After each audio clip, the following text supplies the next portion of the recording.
무술 영화는 동아시아에서 오랜 동안 인기를 이어온 장르였습니다. 동아시아 무술 영화의 선도주자는 바로 일본 사무라이 영화였죠.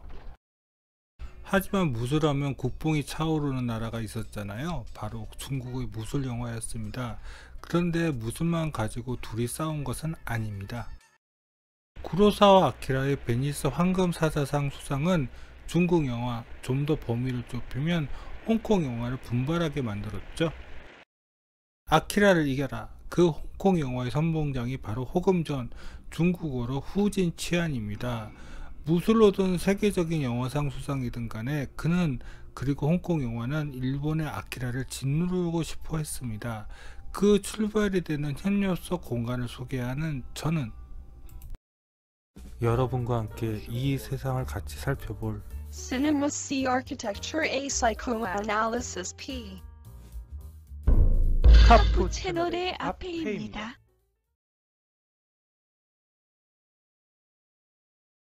지금 동아시아의 20세기 영화들을 회고해보면 라쇼명의 황금사자상 수상은 어떻게 이루어진 것인지 정말 알 수가 없네요. 라쇼명이 별로인 영화라는 이야기는 아닙니다. 도리어 라쇼몽이라는 영화 한 편만으로 일본의 듣보잡 감독이 얼마나 대단한 감독인지를 알아본 베니스 영화제 심사위원들의 해안이 놀라울 뿐이죠. 아키라의 등장으로 일본 영화는 단번에 세계 영화계의 주목을 받습니다. 그 덕분에 당시 동아시아에서 무술 영화로 힘 좀 쓰고 있던 홍콩 영화는 사무라이 무술 영화에 바로 밀리게 되죠. 그도 그럴 것이 당시 홍콩 무협 영화의 수준은 좀 그랬거든요. 르네상스를 이끌었던 장철의 대표작 의리의 사나이 외파리를 보세요. 아무리 마구 찍어대는 B급 무협 영화라고 해도 어떻게 외부 장면을 실내 세트장에서 찍습니까? 더군다나 홍콩 무협 영화는 두 가지 점에서 한계점을 가지고 있습니다. 아키라의 7인의 사무라이만 봐도 검을 가진 결투가 긴박감이 있고 현실감이 있습니다. 그런데 마치 춤을 추는 듯이 서로 합을 맞추어서 대결하는 홍콩 무협 영화는 왠지 현실감이 결여되어 보였습니다. 그렇다고 무턱대고 사무라이 영화를 따라하기에는 홍콩 영화인들은 자존심이 상했나 봅니다. 그런 홍콩 영화의 새로운 활력을 불러일으킨 감독이 바로 호금전이었습니다. 사무라이 영화는 칼로 결투하기 때문에 인물이 이렇게 칼을 들고 대결하면서 지나치는 배우들의 선적인 동선이 중요했습니다. 그래서 호금전은 홍콩 영화인들은 다른 무협의 동선을 창조했습니다. 바로 위로 뛰는 것이었습니다. 그런데 지금 보니 트래블링으로 뛰는 것이 너무 명확하게 보여서 좀 그렇네요. 문제는 무술 동작이나 동선이 아니었습니다. 일본 사무라이 영화들, 특히 아키라 같은 경우는 일본 전통 건축 공간을 자신이 주어진 제작 상황에 맞추어 최대한 제대로 재현하려고 노력했죠. 그 대표적인 사례가 바로 라쇼몽의 이 문입니다. 2차 세계대전 패전 국가로서 영화 제작비가 충분하지 못했던 아키라는 이 문을 일부러 폐허로 재현하여 영화 속 시대적 공간감을 살렸습니다. 하지만 당시 홍콩 무협 영화는 그런 영화 속 공간에는 1도 관심 없었지요. 의뢰의 사나이 외팔이 이 주택을 보세요. 도대체 이 주택은 명나라 때 것입니까? 청나라 때 것입니까? 아니면 현대 음식점입니까? 이건 호금전의 대표작 중에 하나인 대치엽소 공간도 마찬가지입니다. 이런 실내스트장에서 영화를 찍으면 무협 드라마랑 무슨 차이가 있는 거죠? 그러나 호금전은 정말로 아키라처럼 세계 영화제에서 수상하여 홍콩 영화, 아니 중국 영화를 세계에 알리고 싶었습니다. 그의 그런 소망을 이룬 작품이 바로 협녀입니다.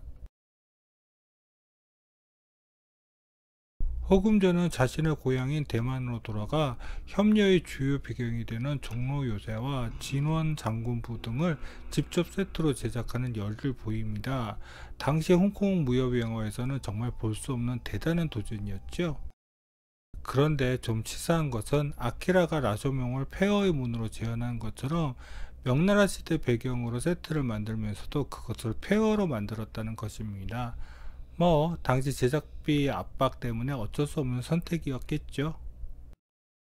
그럼에도 호금전은 협려해서 일본 사무라이 영화는 물론이고 기존 홍콩 무협 영화하고도 다른 새로운 영화 속 공간감을 선보였다는 것입니다.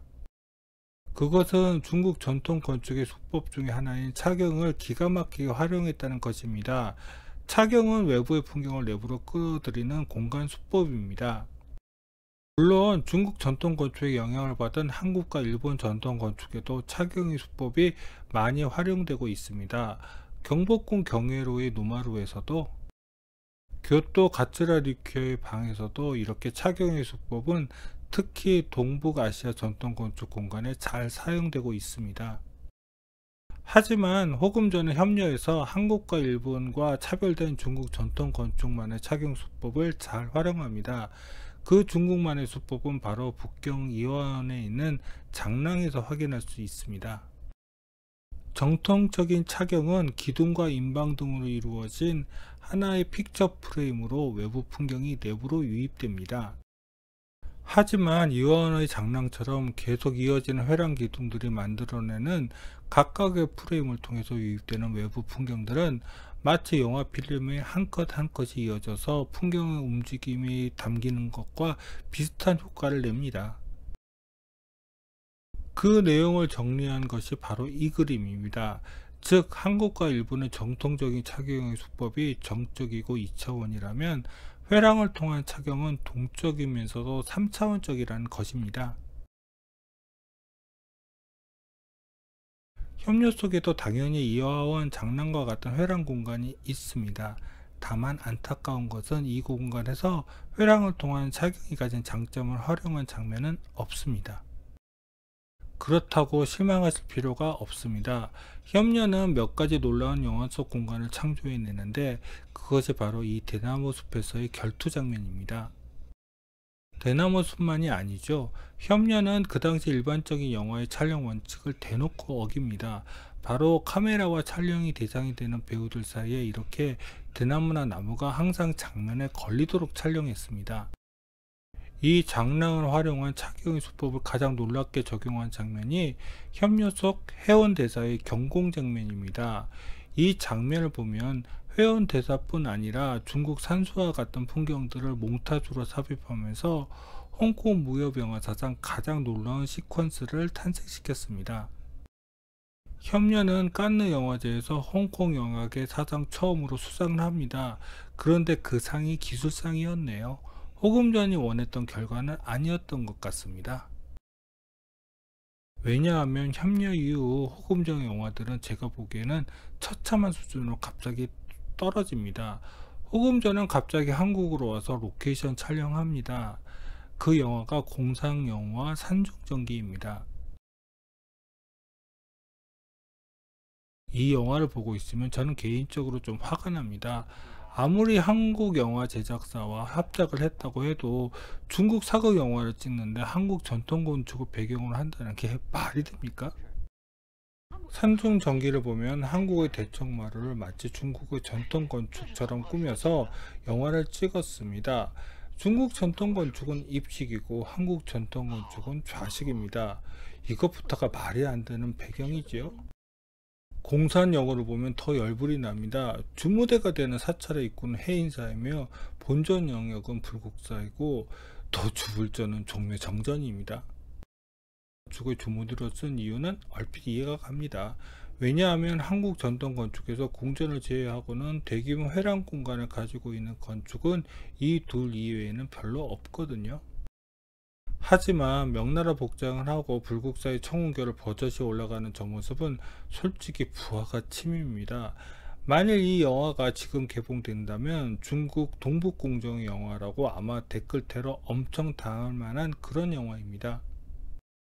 협려에서 카메라와 피사체가 되는 배우들 사이에 나무등을 끼워 넣는 장랑에서 유래된 착용 수법도 공산 영화의 촬영에 사용이 됩니다. 그런데 우리나라가 산이 많은 지역이라는 것까지 사전조사를 못했나 봅니다. 협려에서는 이런 장면들을 촬영할 때 트래킹을 설치하여 촬영했지만 한국은 경사가 많아서 그것이 불가능했나 봅니다. 스테디캠도 없었던 그 당시 카메라를 들고서 이 추격 장면을 찍으니 배우들은 배우대로 연기가 안 되고 촬영은 촬영대로 제대로 안 되었습니다. 그러나 제가 제일 이 영화들을 보고 열받은 것은 그게 아니었습니다. 아무리 합작 영화라고 해도 호금전과 중국 배우들이 우리나라를 대표하는 건축들에서 아무런 제지 없이 마음대로 촬영하고 갔다는 것입니다. 현재 한국 영화 중 산준전기와 공산영화처럼 마음대로 대표적인 한국 전통 건축을 촬영한 영화들이 있나요? 지금 우리들은 문화재 보호 때문에 대부분 야외 세트장에서 촬영하잖아요. 열받아서 이야기가 옆으로 샜네요. 이렇게 호금전은 협력 이후 영화 커리어를 망쳐버렸지만 중국 영화계는 그의 영화적 성취를 갑자기 엄청 오마주하기 시작합니다. 그 대표적인 작품이 바로 와우 장룡이지요. 우선 이 영화에서 푸른 여우 역할을 한 정페페가 대치협에서 바로 여자 주인공이었습니다. 배우만 같은 것이 아니죠. 이 장면은 대치협 속에서 지붕을 뛰어다니는 경공 장면입니다. 이 장면은 와우 장룡에서 나오는 지붕 경공 장면입니다. 이것만 비슷한 게 아닙니다. 역시 와우 장룡에서도 장랑에서 유래한 착용 수법을 활용한 촬영 장면이 있습니다. 바로 객잔에서 싸우는 이 장면에서 나무 역할을 한 것은 바로 장찌의 칼날에 쓰러지는 무인들입니다. 이 촬영 방법을 그림으로 정리한 것이 바로 이것입니다. 이 그림을 보면 이 카메라 트래킹은 병렬로 나눠 배치된 공간 A와 공간 B, 공간 C를 이동하면서 촬영하면서 인물 1과 인물 2의 동선을 더 확보하며 액션적인 측면에서 훨씬 더 활동적인 영상을 구성할 수 있었습니다.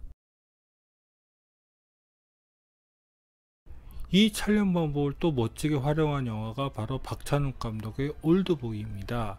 현재까지 만든 모든 한국 영화들을 통틀어서 이 장도리 결투씬만큼 파격적이고 놀라운 장면이 있을까요? 협녀는 대만에서 로케이션을 찍었고 산준전기와 공산영화는 한국에서 찍었지요. 어쩌면 그때 무협 영화의 정점을 찍고 싶었던 호금전의 소망이 두 대지에 남아서 대만의 이안, 한국의 박찬욱 감독의 새로운 성취를 도와준 것이 아닌가 하는 생각도 드네요. 그럼 구독과 좋아요 부탁드리며 이상 카푸 채널의 앞에였습니다.